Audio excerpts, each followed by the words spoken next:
Hi guys, konnichiwa. Alas 10 nga po ng umaga kami maglalakwatsa kahit napakainit. Char, kasama pa namin si Buntis nung araw na yan. Kita nyo naman yung mga kasama ko, sumunod lang sa akin mga yan dito sa loob ng Alphamart. Dito kami nagantay sa sobrang init sa labas habang nag-aantay ng aming masasakyan. At ito na nga, hindi na nagpatumpik-tumpik pa. Dito na kami sa loob ng sasakyan, nag-aambaga na para sa panggas ng sasakyan. Yes, hati-hati po kami tuwing kami ang magkakasama. Automatic yan, ambagan is life para masaya at nakakapaglakwatsa. At nandito na nga kami sa Pure Gold, Balintawak. Pure Gold na palagi namin pinagpaparkingan. Dito kami nagpapark kasi kapag naka-worth 300 ka, libre na ang parking mo. Yes! At ito, pag-akyat nga namin, abay, eksakto naman tong laki, may creamy pork pa, may pa-pre-taste. Itong mga kasama ko, hindi pa daw sila nag-aalmusal. Ayan, nakakain ng libre, pang tawid gutom na.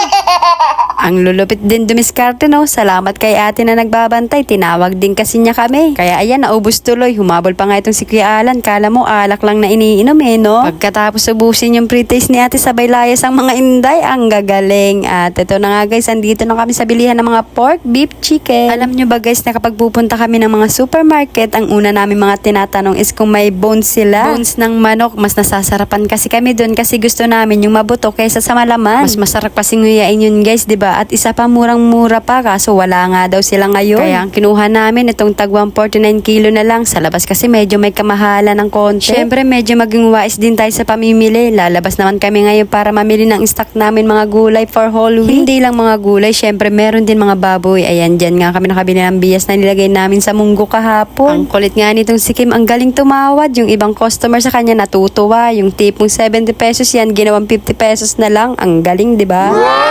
Kung makikita nyo, lahat kami may bit-bit dyan. Ang inday nyo, may bit-bit pang singkamas. Nasa na kaya yung dalawang lalaki na kasama namin kanina, no? Abay, nakakaloka, hindi man lang kami tinulungan. Char, andito na nga kami, nakabalik na sa parkingan. Kumain nga muna sila ng saging. Itong isa, pakajeje mo ng pormahan. Yung sombrero sa sobrang gutom, balik ko na.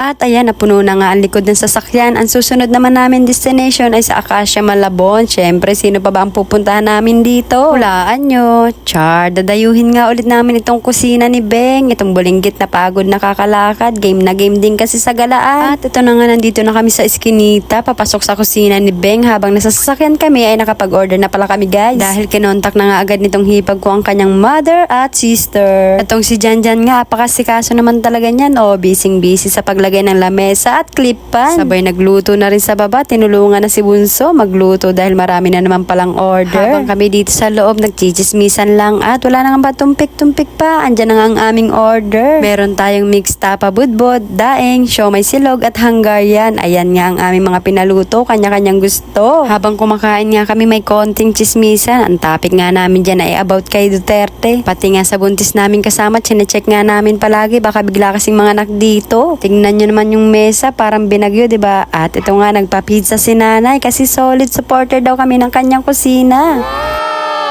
Maraming salamat po, Nay, sa ulitin. Char, baka ma-spoil kami niya sa ginagawa mo. Baka araw-arawin na tuloy namin pagpunta dito sa kusina mo, Nay. Bago nga umuwi, ayan, may libre pang upuan. Bagay na bagay sa aming tambayan niya sa Bacani. Sayang naman daw kasi nabibilad lang sa araw. Thank you din po kay Lola. So, ayun lang guys. Don't forget to follow, like, and share. Bye-bye!